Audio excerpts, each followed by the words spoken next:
Hey guys, welcome back to our channel Login.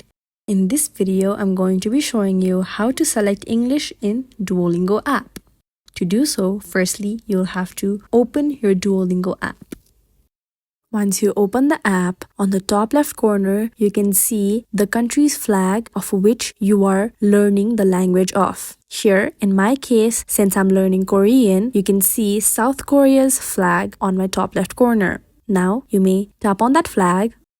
Once you do so, a drop-down opens up, giving you option of what new course or language you may learn. Now, to select English, you may tap on the plus icon right beside the flag.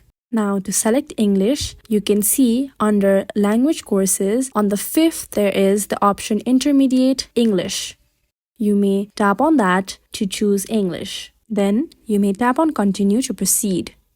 Once you do so, Duolingo asks you about how much English do you actually know.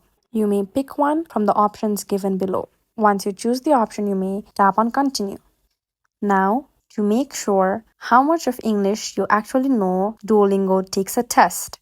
Once you answer all these questions, then you will be ready to learn intermediate English from Duolingo. This is how you may select English in Duolingo. If you find this video helpful, kindly like, share, and subscribe, and do not forget to leave a comment down below. Thanks for watching.